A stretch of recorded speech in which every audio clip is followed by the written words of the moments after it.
열린교회 성도 여러분 안녕하세요. 5월 18일 매일 성경 묵상 함께 하겠습니다. 오늘 묵상할 말씀은 민수기서 31장 1절에서 24절의 말씀입니다. 우리 함께 읽겠습니다.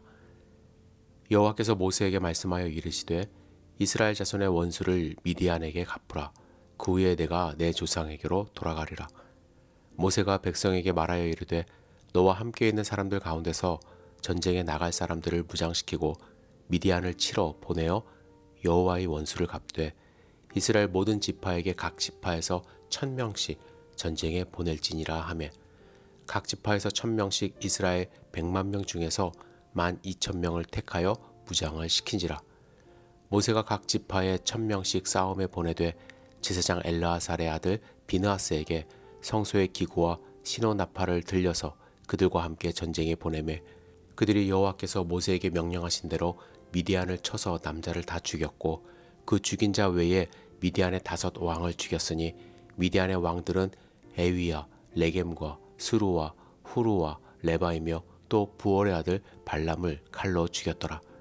이스라엘 자손이 미디안의 부녀들과 그들의 아이들을 사로잡고 그들의 가축과 양떼와 재물을 다 탈취하고 그들이 거처하는 성읍들과 촌락을 다 불사르고 탈취한 것, 노략한 것, 사람과 짐승을 다 빼앗으니라.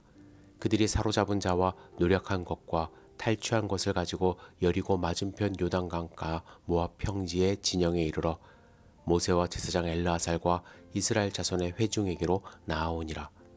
모세와 제사장 엘르아살과 회중의 지도자들이 다 진영 밖으로 나가서 영접하다가 모세가 군대의 지휘관 곧 싸움에서 돌아온 천부장들과 백부장들에게 노하니라. 모세가 그들에게 이르되 너희가 여자들을 다 살려 두었느냐? 보라, 이들이 발람의 꾀를 따라 이스라엘 자손을 부월의 사건에서 여호와 앞에 범죄하게 하여 여호와의 회중 가운데에 연병이 일어나게 하였느니라. 그러므로 아이들 중에서 남자는 다 죽이고 남자와 동침하여 사내를 아는 여자도 다 죽이고 남자와 동침하지 아니하여 사내를 알지 못하는 여자들은 다 너희를 위하여 살려둘 것이니라. 너희는 이래 동안 진영 밖에 주둔하라. 누구든지 살인자나 죽임을 당한 시체를 만진 자는 셋째 날과 일곱째 날에 몸을 깨끗하게 하고 너희의 포로도 깨끗하게 할 것이며 모든 의복과 가죽으로 만든 모든 것과 염소털로 만든 모든 것과 나무로 만든 모든 것을 다 깨끗하게 할지니라. 제사장 엘르아살이 싸움에 나갔던 군인들에게 이르되 이는 여호와께서 모세에게 명령하신 율법이니라. 금, 은, 동, 철과 주석과 납 등의 불에 견딜 만한 모든 물건은 불을 지나게 하라. 그리하면 깨끗하려니와 다만 정결하게 하는 물로 그것을 깨끗하게 할 것이며 불에 견디지 못할 모든 것은 물을 지나게 할 것이니라. 너는 일곱째 날에 옷을 빨아서 깨끗하게 한 후에 진영에 들어올지니라. 아멘. 오늘 본문의 말씀은 하나님이 미디안과 전쟁을 하여 원수를 갚으라 하신 내용입니다. 원수를 갚는다는 말이 사실 좀 불편합니다. 하지만 이는 단순히 개인적인 차원에서 원수를 갚는 것이 아니라 하나님을 대적한 원수들을 심판하는 의미가 있는 전쟁입니다. 이 전쟁의 구체적인 배경은 민수기서 25장에 나오는 바알보올 사건입니다. 16절에서 우리가 볼 수 있듯이 바알보올에서 이스라엘이 미디안 여자의 유혹에 넘어가 우상을 섬겼고 음행을 저질렀는데 이는 발람의 계략에 의한 것이었습니다. 발람은 발락의 요구대로 이스라엘을 저주하는 일에는 실패했지만 이렇게 이스라엘을 넘어뜨리는 계략을 제공할 수 있었던 것이죠. 그리고 발람의 계획은 미디안 왕들의 주도하에 실행이 되었던 것 같은데 8절에 죽임당한 미디안의 5 왕의 이름이 소개되는데 그 중에 수루라는 사람은 25장에서 시므리와 음행한 미디안 여인 고스비의 아버지였기 때문에 우리는 그렇게 추측할 수가 있습니다. 이렇게 하나님의 백성을 유혹하여 우상을 숭배하게 되는 행위는 곧 하나님을 믿는 믿음을 빼앗는 일이기 때문에 여호와를 대적하는 것이었습니다. 하나님은 이러한 행위를 단호하게 심판하십니다.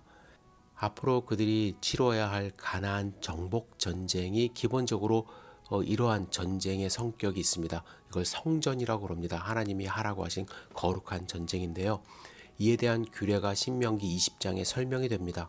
거기에 보면 다른 족속과 달리 가나안 족속과의 전쟁은 모든 것을 진멸해야 하는 전쟁인데 그렇게 하라고 하신 이유는 그들이 그들의 신에게 행하는 모든 가증한 일로 너희에게 가르쳐 본받게 하여 너희로 너희의 하나님 여호와께 범죄할까 하노라 말씀을 하셨습니다. 따라서 하나님은 하나님에 대한 믿음을 빼앗는 일에 대해서는 단호하게 진멸하라, 원수를 갚으라고 말씀을 하시는 것입니다.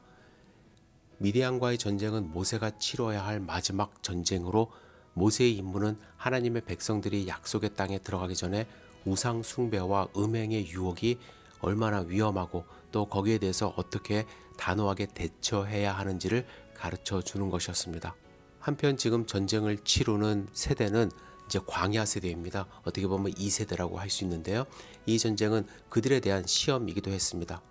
1세대가 실패하고 넘어진 자리에서 2세대는 과연 하나님께 온전히 순종하고 우상 숭배와 음행을 이기고 약속의 땅에 들어갈 수 있을 것인가를 시험 받는 것이죠. 새로운 세대는 결국에 하나님 말씀에 순종하였고 하나님의 은혜로 한 사람도 죽지 않고 이 전쟁에서 승리하게 됩니다. 이를 통해서 이스라엘은 하나님의 말씀에 순종할 때 하나님께서 생명을 보호하시고 승리를 주신다는 사실을 확신하며 담대히 가나안 땅으로 나갈 수 있게 된 것이죠. 여러분, 내일 우리가 이제 묵상할 본문에 보면은요, 전리품을 정결하게 하고 분배를 마친 후에 인상적인 장면을 우리가 목격할 수 있습니다. 군대의 지휘관들이 모세에게 나와서 우리가 전쟁에 나갔던 군인의 수를 세어보니 한 사람도 죽지 않았다고 하면서 자신들이 얻은 전리품들을 하나님께 예물로 드립니다. 그러면서 우리의 생명을 위하여 여호와 앞에 속죄하기 위한 것이라고 말을 하시죠. 이는 하나님께서 베푸신 과분한 은혜 앞에서 우리의 생명이 하나님께 속해 있음을 깨닫고 회개하는 마음으로 나왔다라는 의미입니다. 본문에 구체적으로 어떤 죄를 속죄하기 위한 것인지 언급되지는 않았지만 전리품을 챙길 때 마치 자신의 힘으로 승리하여 얻어낸 것처럼 생각했던 마음, 그런 마음도 회개하고 속죄하기 위한 것이라고 생각이 되어집니다. 이렇게 바쳐진 예물은 회막에 기념물로 두어 이스라엘 백성 대대로 기억하게 하셨습니다.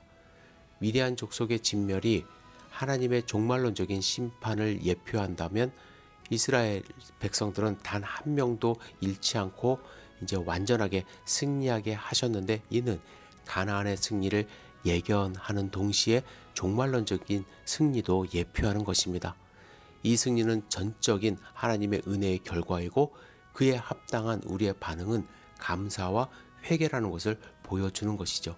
여러분, 우리는 승리했습니다. 예수 그리스도의 십자가 사역으로 악을 예수님이 물리쳐 주시고 죽음으로부터 승리했습니다. 우리는 죽지 않고 하나님의 백성들은 다시 부활할 것임을 믿습니다. 이것이 하나님의 은혜예요. 그 은혜에 대해서 우리는 무엇을 할 것인가? 그 은혜에 합당한 삶을 살지 못한 것에 대해서 우리는 회개하는 마음으로 하나님께 나아가고 늘 감사와 찬양을 주님께 드리는 그러한 삶을 살아야 할 것입니다. 오늘 하루 여러분은 어떠한 삶을 사시겠습니까? 감사가 풍성히 일어나고 또 하나님 앞에 나아가는 귀중한 하루 되시기를 주님의 이름으로 축복합니다. 기도하겠습니다. 전능하신 주님, 주님의 은혜에 감사드립니다. 우리를 위하여 십자가에서 죽으시고 죽음을 이기시고 부활하신 주님을 찬양하는 소중한 하루 될 수 있도록 주여 축복하여 주시옵소서. 우리의 삶을 붙들어 주시옵소서. 예수님의 이름으로 기도드렸사옵나이다. 아멘.